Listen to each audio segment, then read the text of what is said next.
So what are the economic impacts of climate change? Well, they're big, and they're going to get bigger, and they're going to get a lot bigger than we want, a lot faster than we want. So look, we can ignore climate change right now, but we can't ignore the consequences of ignoring it, right? So I have a friend who's an emergency room doctor, and he told me about a woman coming into the emergency room one day with a very large, very obvious skin cancer. I mean, it was huge. And he asked her, well, how long have you had this terrible skin cancer that's now affecting everything in your body? And she said, well, it's been growing for a couple of years. And he said, well, why didn't you come in? She goes, well, I just figured it would go away.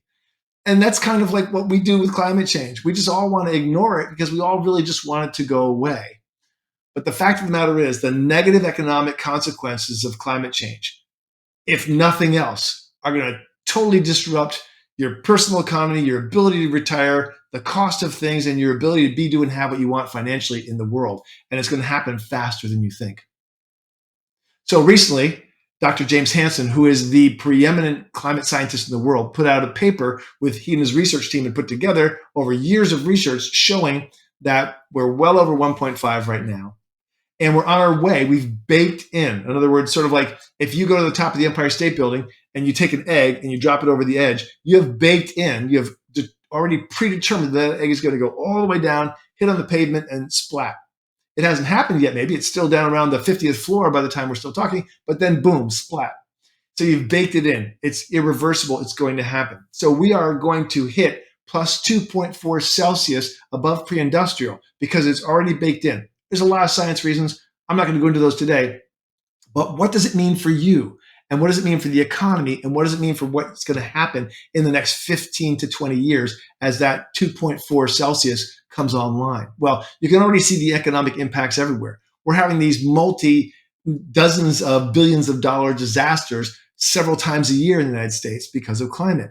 Now, did these things happen before? Sure, we had forest fires. Sure, we had, droughts, and sure, we had, floods and things like that. But they were never like this. We're now hitting 4, 5, 6, 10, 1 in 1,000-year events, and that shouldn't be happening all in 1 year. But it's going to happen. It's going to keep happening. It's going to keep getting worse because when you go from plus 1.5 to plus 2.4, you radically increase the amount of damage and heat and problems you're going to get. And that translates into the economy. Now, the primary areas where it's going to impact you is in your food economically. Why?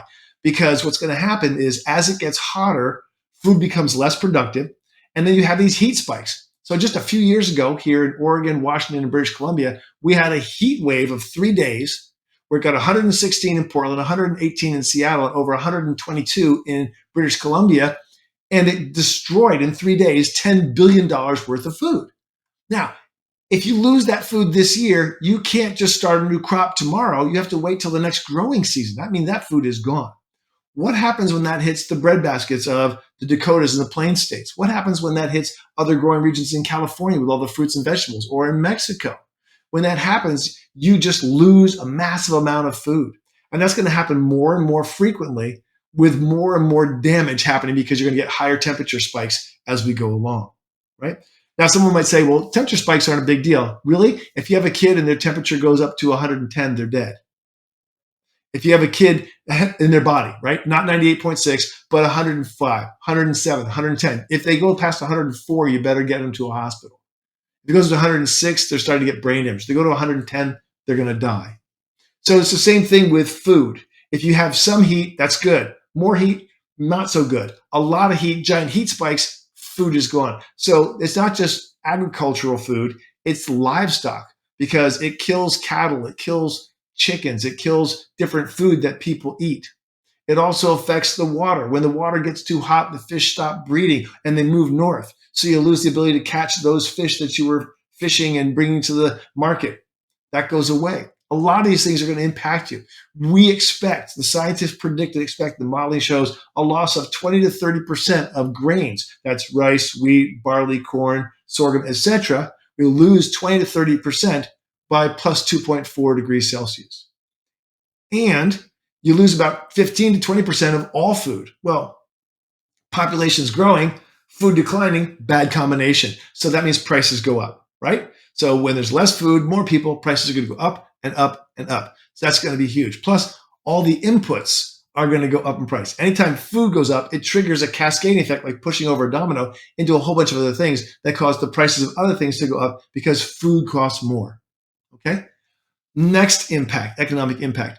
Well, think about insurance. If you have more fires, more floods, more hurricanes, more droughts, insurance is going to go up. It's going to cost more to insure your home. It's going to cost more to insure your car.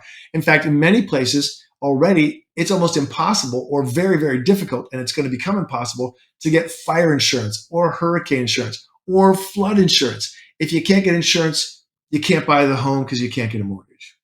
You can't get a mortgage, then the housing crisis happens. And then people can't sell their homes. Now all their assets that were locked up in their home become very worthless in terms of their ability to sell the house, take that money, invest it in something else, or retire. So there's all these second and third order effects that we get economically when you can't insure homes or when there's more flooding and more damage and it doesn't get paid for.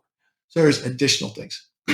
Finally, what's going to happen is that as you get hotter and hotter in the tropics, right, in the middle of the earth, right? So you're talking about Philippines, Indonesia, Southeast Asia, India, Pakistan, across to the Middle East and across Southern Europe and all the way North Africa, all the way across to Central America and Mexico. As those areas get hotter and hotter, their economies tumble. Their food supply radically tumbles. The ability for people to work outside in extreme heat where they can die from the heat creates economic chaos and problems and political problems. So all of that's going to have further effects, domino cascading effects into the global economy, into your economy. If people can't feed themselves, if they can't keep cool, if they can't go outside, that's going to have massive economic effects. And that's already predicted. I'll add a map here that shows you some of the areas that are going to be affected at plus 2.4 Celsius around the world. It'll shock you. It's more than enough to make us want to do something different, right? Again, we can ignore climate change, but we're not going to be able to ignore the impacts of climate change, especially economically. And I want to encourage you to watch some of the other videos where we talk about the environment, we talk about climate change. I want to encourage you to educate yourself if you don't know, and to do what you can do to help stop global heating and climate change. So maybe you're wondering, well, what can I do in the face of all this potential likely economic chaos in the future? Well, I'd say there's a couple things. First, focus on being happy today, now, just to be alive. Focus on spending time doing things that you love. Focus on time with people you love. So doing something you love with people you love, whether it's playing Yahtzee or it's gardening or going for a walk or having coffee with your best friend or your partner. Do things that bring you joy. And what we know is it's usually stuff that doesn't bring us joy. It's connection, it's meaningful stuff, it's purposeful stuff with friends and community, our dog, whatever. Do things that you love and focus on that first. Second thing, recognize that things don't make us happy. Sure, we get a little dopamine spike for buying this new thing or that new thing, but they have shown that after just a couple of weeks, that new thing disappears. Like, have you ever seen a kid on Christmas morning or a holiday morning, right? They open or even a birthday, they open them in a frenzy, they open their packages if they have any. And then what happens is they play with one or two of them. And 3 or 4 days later, maybe they're playing with one. A month later, it's just another toy in the pile of toys. And so what I would suggest to you is the best things in life are not things. The best things in life are experiences. They're people. They're just simple joys, cooking, meditating, whatever it is you want to do that brings you joy. Dancing, doing a sport, watching a sport with your friends. These things cost almost nothing and allow you to save money and allow you to have a lower economic footprint so you can have a higher joy and fulfillment footprint. That's what I would recommend. So this channel is called Life Success Tools.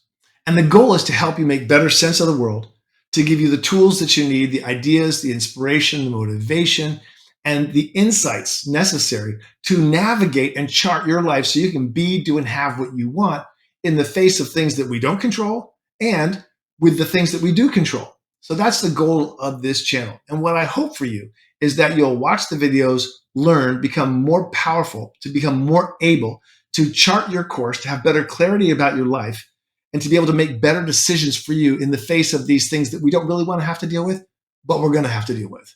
And just regular life in general, right? I mean, there's enough of those things as well.